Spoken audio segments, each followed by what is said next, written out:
So we left at Rambhadi Vandita.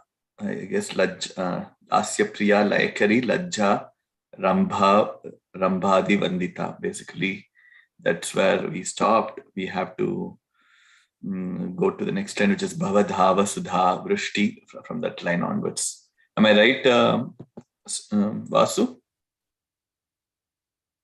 Yes, sir. Okay. So I think the straight meaning of that is Bhavadhava means what is Bhava? Bhava means worldly existence. Dhava is distress or the heat or fire. All the distress, it can be called as dhava, it can be distress, or it can also be fire or heat. Bhava means worldly existence or the samsara, basically the fire of the materialistic life is what they're talking about. The samsaras, all the issues that we face by the worldly existence. So that is what is being referred to in bhava dhava. And then Sudha Vrishti. What is that? Sudha means nectar. Vrishti is rain. Basically, who is the rain of nectar? She's the Sudha Vrishti that quenches the fire and heat of worldly existence of the mortals or human or living entities.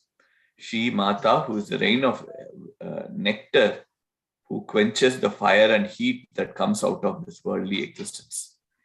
Here, a rain of nectar here means granting knowledge to quench ignorance of worldly existence. All the jnanam that we would get, she's the source of it. She would grant it, which will remove the ignorance that permeates in our worldly existence. So, while the path of spirituality, there is no room for pleasures associated with material life. Even if there are pleasures, I guess you must not be too attached to it. Bhava means samsara, and dhava also means forest fire.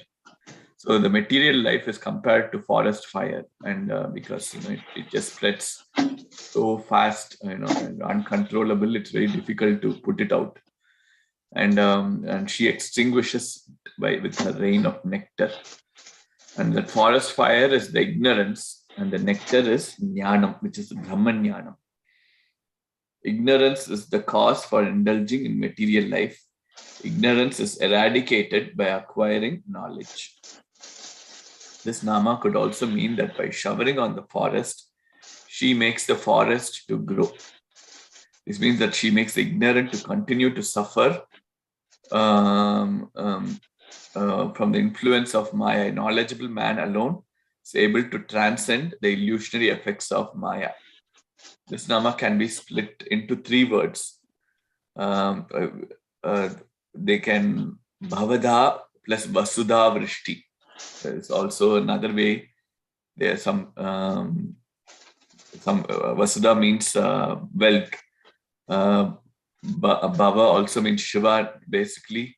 Bhavada means she's the giver of Shiva, and Vasudha means wealth. Bhavada Vasudha Vrishti. She's the giver of wealth, of Vasudha and Bhavada. Is one way this nama gets split. So in where is what is indicated by Bhavada. Shiva is the Mukti. And then the material life is Vasudha. She's the Vrishti for that. So there are two ways in either interpretation. One of them in Bhavadhava, Sudha Vrishti, where she quenches with her rain by raining nectar of knowledge over the ignorance of all the issues that arises in the material life. Anything to add on to this? No. Okay. Bhavadhava Sudha Vrishti. Next is Paparanya Dhavanala. So what is Paparanya? Again, Papa means sin. We know Aranya means forest. The forest of all the crimes, vice. She's again, she cleanses that fire. Dhava means cleansing. Anala means fire. Davanala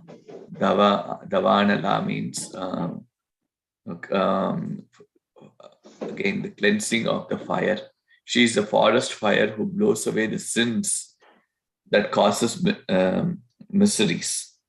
So I guess in other words, the forest made of papas, paparanya, davanala. She cleanses them by burning them. In this way is how you interpret it. The paparanya gets burnt by Mata, and Mata is the fire who burns it.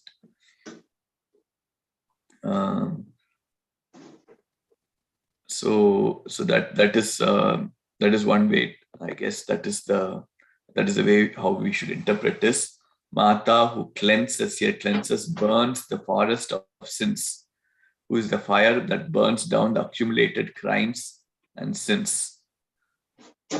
Anything to add on to that?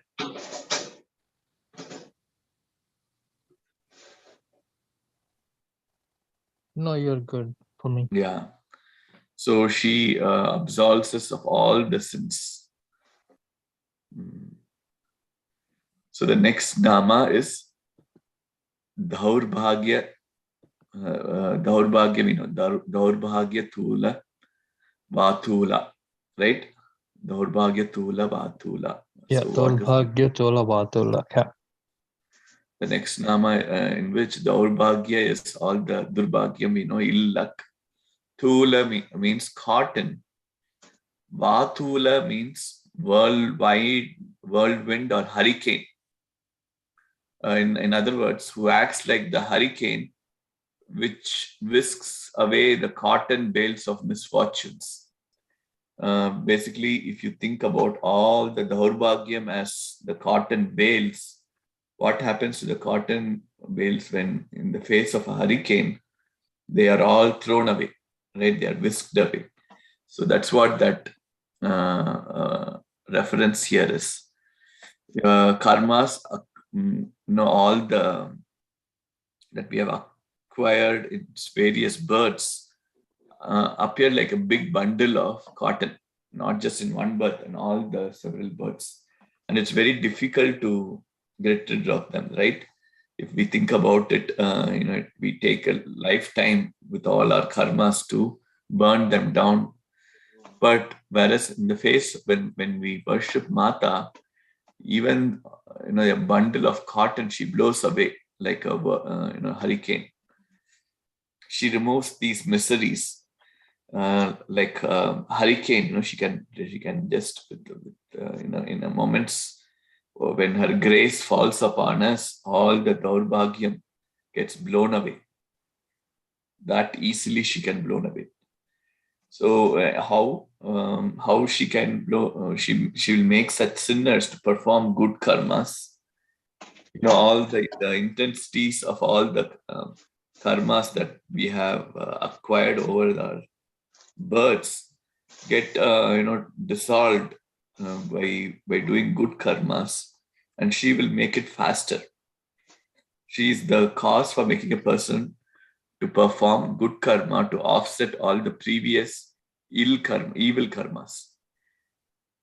So it's not like she will make an exception and for you, but she'll make you do the good things. She'll put you in the right path so you can fast track the burning of your karmas. Is what Dhaurbhagya Tula Vatula means. So Dhaurbhagya Tula, the cotton bales of all our Dhaurbhagyam will be blown away by Vatula. So hurricane. Anything to add on to? Bhavadhava Sudhavrishti Paparanya Dhavanala Dhaurbhagya Tula Vatula Jaradvanda Raviprabha. So Jaradvanda, what is Jara?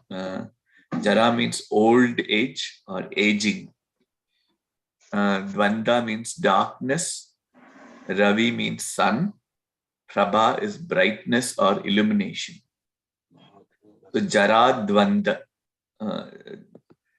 What is so Jara and Dvanda, the darkness of old age is one way that you can talk about, caused by all the darkness that is caused by old age. And Ravi Prabha, she dispels the darkness caused by old age, like a sunlight, like a Ravi Prabha. Prabha is the illumination, brightness.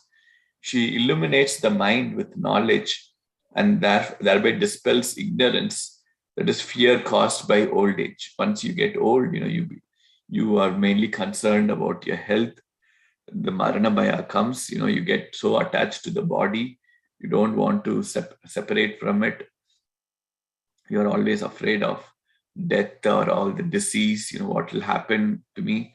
All those things, it will make you, she will just, in the face of a light, how darkness goes away. In the same way, all the miseries or all the Jaradvanda, all the darkness that is caused by Jara, um, they go away because you get illuminated. Your mind, she dispels all the ignorance. You don't have to. The ignorance here is you don't have to worry so much about your body. Your soul is never getting old. Your body, your attire, your clothes. It's like you are removing these clothes and you're going to put some new clothes. That's all it is. And that knowledge she provides you. We are getting rid of these clothes and we are going to put a new clothes, because body is subjected to decay, whereas our Atman is eternal. And the Parabrahman, we are part of the Parabrahman, and there is no death for that. And only if there is disease, all the pain, everything is to the body. So I guess that self-realization comes with the help of Mata's Anugraham. And one has to understand soul and the Parabrahman and the connection, and how our body is related in the grand scheme of things. And if by worshipping her, all the attachment that we have towards the perishable things around us, gets dispelled, just like how darkness gets dispelled by sun's rays. She dispels the ignorance of attaching importance to body by driving away fear about old age. Even in Bhagavad Gita, Krishna says, as a man sheds worn out garments, takes other new ones, likewise the embodied soul casts off worn out bodies and enters into new ones. So by being devoted to her, one may get rid of the fear of old age and the ultimate death. The biggest fear all of us we have is the Marana Bhayam, and that she dispels it. Anything to add on to that? What does Jara mean? Jara means old age. Old age. Yeah. Jara Dvanda, the darkness aging process. Yeah. Dvanta means darkness. Darkness. Jara Dvanta. Jara Dvanta means it's the with the stress. Jara Dvanta Ravi Prabha. Jara Dvanta means the darkness caused by old age, and she dispels that like a Ravi Prabha. Dvanta means darkness. Dvanta means darkness. Or darkness. Dvanta. Okay. Jara Dvanta means darkness caused by old age. Jara Dvanta Ravi Prabha. The next, here we refer to sun. In the next nama, we refer to the moon. And that's what is that is Bhagyabdi Chandrika. She's like the moonlight to the ocean of fortune. Okay, how do we break this? If we Bhagya is good fortune or luck. Abdi means ocean. Bhagyabdi means ocean of good fortune. Chandrika is the shine of the moon. Chandrika, moonshine, who is like the moon lighting up the ocean of good fortune. Bhagyabdi Chandrika, she lights up the ocean of good fortune. In other words, she's like the, she one's fortunes rise high. Like one of the things that we know, right? The high tide and the low tide. Whenever there is full moon, the sea water rises, the high tide comes with the waxing moon. On the full moon day, tides of the ocean are very high. Whenever as the moon waxes, high tides come like that. Why? Because of the Chandrika. Similarly, she rises one's fortunes, Bhagyabdi Chandrika, through her grace. So they are being poetic here. If you go back to the, so the first nama is Bhavadhava, Sudhavrishti Paparanya Dhavanala, Daurbhagya Tula Vatula, Jaradvanta Raviprabha. The next nama is, we started with Bhagyabdi Chandrika. Okay. The next part of that line is Bhakta Chitta Keki Ghana Ghana. Okay. What is that? If we break that is Bhakta Chitta means devotee's mind. Chitta means mind. Bhakta is devotee. Keki. Keki means peacock. Bhakta Chitta Keki Ghana Ghana. Ghana Ghana means dense cloud. We know Ghana means cloud. Ghana Ghana means, Ghana also means dense. Dense cloud. Okay. Why do they talk about these dense clouds, right? When there are dense cloud, what happens? The peacocks dance. They dance when they see the dark rain-bearing clouds, right? Here, Lalitha Ambiga should be compared to the dark clouds. So, when the dark clouds come, the Bhakta Chittas, like a peacock, they dance. On seeing Lalitambika, the minds of her devotees reach the state of bliss. And they are comparing with how a peacock dances on seeing the dense clouds, like that Bhakta Chittam, the devotee's mind, like a keki, like a peacock, dances. Gana Gana. Gana Gana is the Lalitambika, dark clouds. So both the previous nama and this nama, the context of seeing means staying connected with her. Even when the Chandrika, right, the ocean of luck rises. Same way here, by the grace of dense clouds, by looking at it. In other words, when we say looking at it, which means we are connected to her. When we connect with her eternally, our level of consciousness goes high, because it's like it's very. I think if we compare, right, if we connect ourselves with something really stable, really happy, really permanent, we also elevate ourselves. So that is one of the reasons why we have to do satsang. We need to connect ourselves with positive personalities, gurus, good gurus, all the good thinking people. When we connect with them, obviously we elevate our state of mind too. So we are talking about Mata. When we connect with the Parabrahman, which is the Mata, we obviously our mind's level of thinking rises, and rises to the point it gets into the state of bliss, because that bliss is what is the state in Paramanandam, is what Parabrahman is. Parabrahman is always happy. It's always eternal with no change.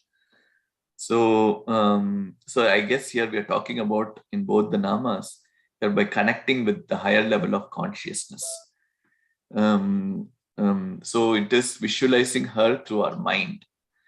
After and so like we start with denouncing the importance of the body and highlighting the importance of the mind, for how we focus.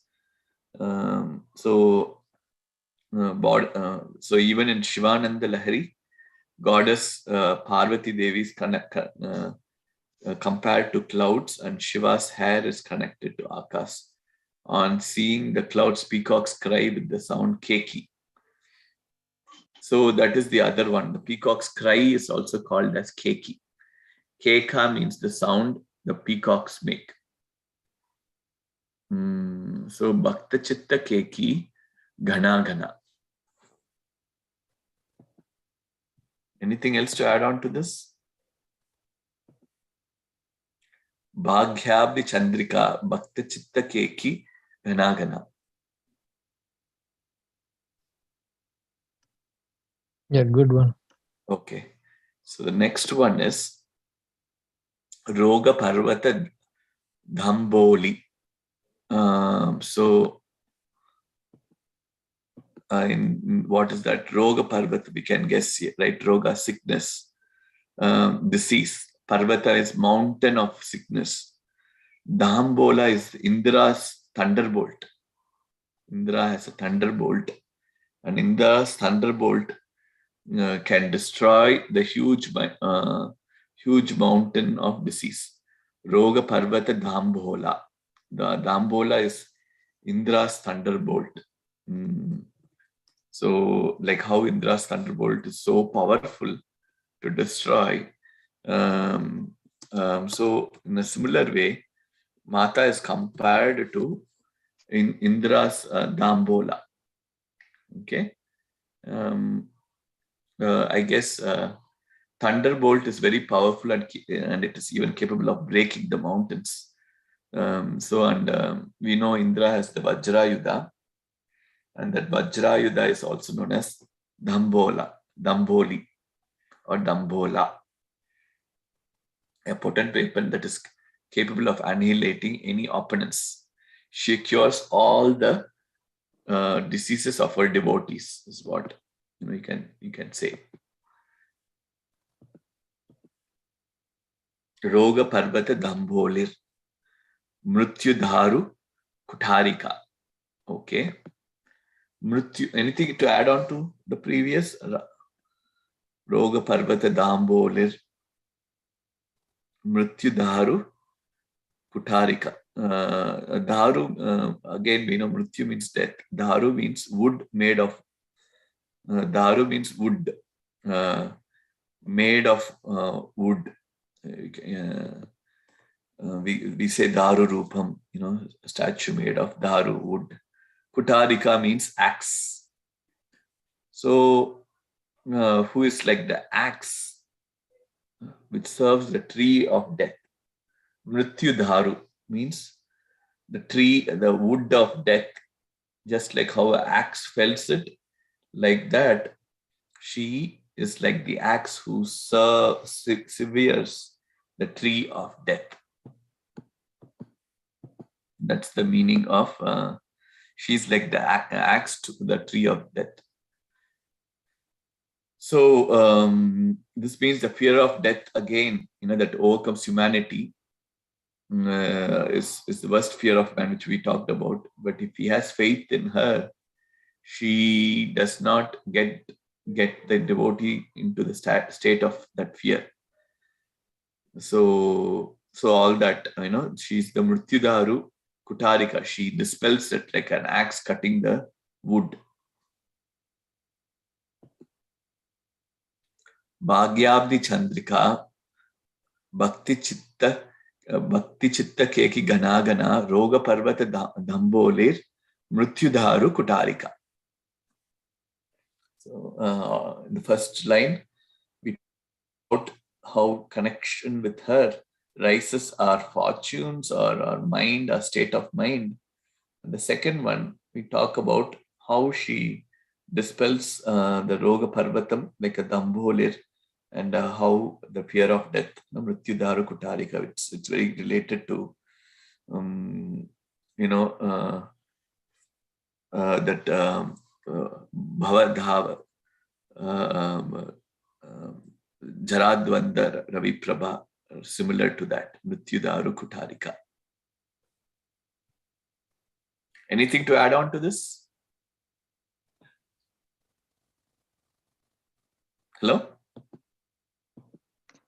No, Deepak, Yeah. I'm good. Okay. So that ends our discussion for the day. So anything else, please let me know. We can discuss. If not, let's meet next week, next Friday. Okay. Yeah. Thank you all. Thanks. Thank you. Yeah. Thank you, Shanti, for joining us. Yeah. Thank you. Bye.